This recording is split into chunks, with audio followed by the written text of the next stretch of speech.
From 1939 to 2009, years that end in 9 seem to have like the best movies. Let's see if 2019 can join that list.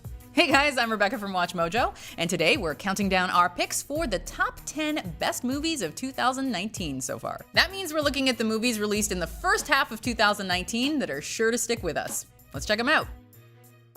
Number 10, Apollo 11. 11, 10, 9, ignition sequence starts. It takes a true feat of filmmaking to transport audiences back in time.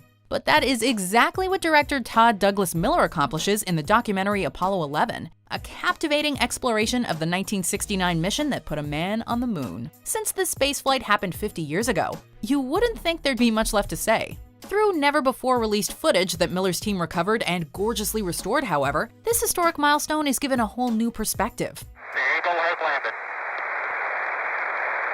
Roger, Tranquility, we copy you on the ground. While it seems to be an early frontrunner for the Best Documentary Feature Oscar, Apollo 11 shouldn't be forgotten by the editing branch for condensing hundreds of hours of footage into a tight 93 minutes. See this one in IMAX for sure. Number 9, The Souvenir. I've got nowhere left to go. This British drama's understated approach may be an acquired taste for some. Once you peel back the film's various layers, though, you'll find an involving coming-of-age story that's sure to resonate with anyone who's been in an unhealthy relationship. Acting opposite her mother, Tilda Swinton, Honor Swinton-Byrne delivers a breakthrough performance as Julie. I feel as though I want to not live my whole life in this very privileged part of the world I come from. I want to be really aware about what's going on around me. A young film student, Julie becomes romantically linked to the mysterious Anthony, played by Tom Burke. Although Anthony appears charming, it soon becomes clear that he's an addict and a liar. It's Julie who's lying to herself, however, as she repeatedly makes excuses for Anthony's behavior. Writer-director Joanna Hogg's semi-autobiographical narrative isn't always easy to watch, but the film's insight into human nature is a meaningful souvenir in itself. She looks sad. I think she looks determined and very much in love. Number 8, High Life. Robert Pattinson has certainly come a long way since Edward Cullen. In High Life, Pattinson turns in a multifaceted performance as Monty, a criminal living out his death sentence on a spaceship where prisoners find themselves at the mercy of Dr. Dibbs, played by a seductive Juliette Binoche. High Life encompasses the visual flair of a sci-fi blockbuster like Interstellar and the humanity of a sci-fi art house picture like Solaris. It's a psychological and erotic thriller set against the chilling backdrop of deep space. There is nothing to fear. Everything's gonna be fine. The film is also very much in the spirit of Stanley Kubrick, playing out like 2001: A Space Odyssey meets The Shining. Anchoring the ship is director/co-writer Claire Denis, who balances themes of isolation and redemption. This mission can't turn our shame into some type of glory. I can't do this flying around no more. Number 7, Shazam. But I don't know your name, sir. Shazam! Are you for real? Say okay! While not as grand in scale as Wonder Woman or Aquaman, Shazam delivers exactly what we've been wanting out of the DCEU, now officially cleansed of its needlessly gritty roots. The film is fun, colorful, and humorous, but it doesn't feel like a Marvel wannabe. If anything, the two superhero movies Shazam shares the most in common with are Richard Donner's original Superman and its 1980s sequel. Speaking of the 80s, Shazam takes a few cues from that decade's defining blockbusters like The Goonies, Gremlins, and particularly Big. What are your superpowers?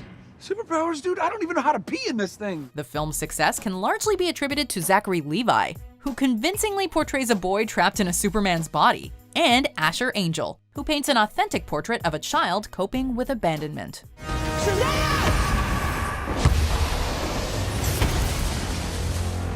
Number 6, Rocketman. I could hear the whole tune in my head.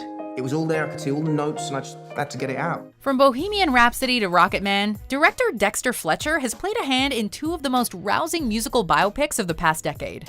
Rami Malek won a Best Actor Academy Award for his performance as Freddie Mercury, and we wouldn't be surprised if Taron Egerton finds himself in a similar position for his electrifying portrayal of Elton John.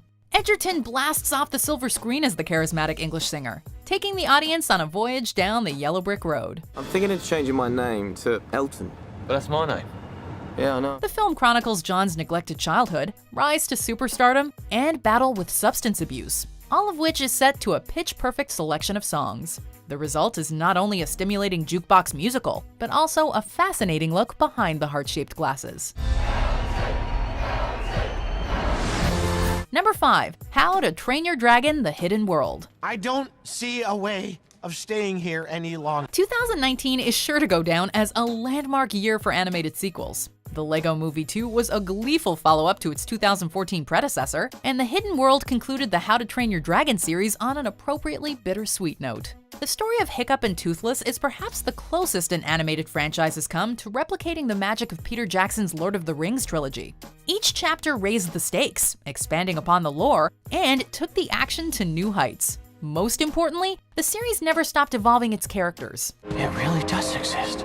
Hiccup is one of the few animated protagonists we got to see grow from adolescence to manhood over the course of multiple films and shows, culminating in a satisfying send-off. What are you gonna do about it? Probably something stupid.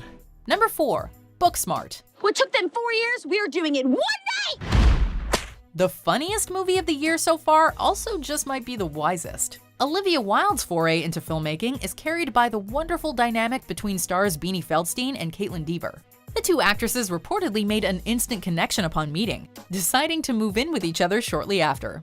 Their genuine bond translates beautifully to the screen in this honest and hilarious high school comedy. No. Not acceptable. This is not okay. Who allowed you to be this beautiful? Like American Graffiti and Superbad, the story takes place roughly over the course of a day as the characters try to make up for lost time and come to grips with the future. Billy Lord, Skylar Gisondo, and Jason Sudeikis round out an uproarious supporting cast, continually delivering laughs while our leads give the film a beating heart. Ask the questions! Tonight is your night. Number 3. John Wick Chapter 3: Parabellum. Tell me what you want. Passage. We've seen John Wick overcome impossible odds before, but Parabellum pits an entire world of assassins against him. Around every corner, somebody is either throwing punches, shooting bullets, or chucking knives at Mr. Wick. Although John remains a force to be reckoned with, this third chapter pushes him to his limits like never before. It's a good thing he receives a little backup from Halle Berry, and of course, a couple of canine companions. Nice suit. Good to see you too. Director Chad Stahelski ups the high-octane action while keeping it grounded, and also delves deeper into the mysterious world of assassins. Keanu Reeves has never been better, in a role that will forever be remembered for kickstarting the Keanu-sance. We're not going in like the old days. Number 2. Us. We made it! Just as he did in Get Out, Jordan Peele blends elements of horror and humor in Us, although his follow-up film leans more heavily on the horror side. Nevertheless, Us is every bit as unique as Peele's directorial debut, once again proving that he is a visionary whose voice cannot be replicated. Like a classic Twilight Zone episode, the film takes a fantastical premise and brings it into the real world with biting social commentary. There's a family in our driveway. Each actor turns in a stellar dual performance, although the MVP is easily Lupita Nyong'o, who blurs the lines between empathetic and pure evil. Fittingly enough, this is one of those movies that you need to watch at least twice to fully appreciate its rich themes, clever symbolism, and killer twists. So, I never saw Us because I had to voice our top 10 things you missed in Us before the movie was even released, and I ruined the ending, and then I just never saw it because I had ruined the ending. So, do you think it's still worth it for me to see it? I feel like yes, right? Anyway, number 1 is probably pretty obvious, and I don't think it's going to be unseated as best movie of the year anytime soon, but maybe we went rogue and did something weird. Anyway, stay tuned until after these honorable mentions to see what we did.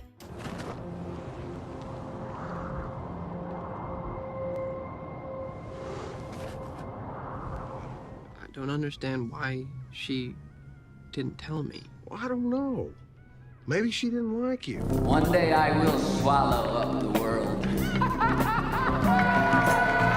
Because life just goes by in a flash. Like that. I know. You tell me the same thing every 10 years. What are your names again? My name. It doesn't matter what your names are. You walk around here interrupting the rock you like you haven't seen the sun in 20 years. Not quite at the end yet. Almost there though. Just be sure to subscribe to our channel and ring the bell to be notified about our latest videos. Alright, back to business. Number 1. Avengers Endgame. God, seems like 1,000 2,000 years ago. Between Captain Marvel and especially Avengers Endgame, 2019 has proven that there is no such thing as Marvel fatigue. After 21 movies and 11 years, Endgame delivered everything we could have hoped for. And we mean everything. Every character is given their due, every risk the filmmakers take pays off, and every storyline the Infinity Saga has set up miraculously comes together. It's a movie that'll have you crying at least once, cheering at least twice, and rewatching over and over again. I keep telling everybody they should move on. Some do, but not us. We'd say the MCU is never going to top this cinematic achievement, but then again, many of us thought the same about the original Avengers. In any case, a new standard has been set for superhero crossovers and modern Hollywood epics. This is gonna work, Steve. I know it is. Because I don't know what I'm gonna do if it doesn't. Well, that number one seems inevitable. You see what I did there? Anyway, I can't wait to see what other great Keanu Reeves movies we get this year. Let us know in the comments what great movies you've seen in 2019 so far. Be sure to like and subscribe, and check out this other video, just cuz.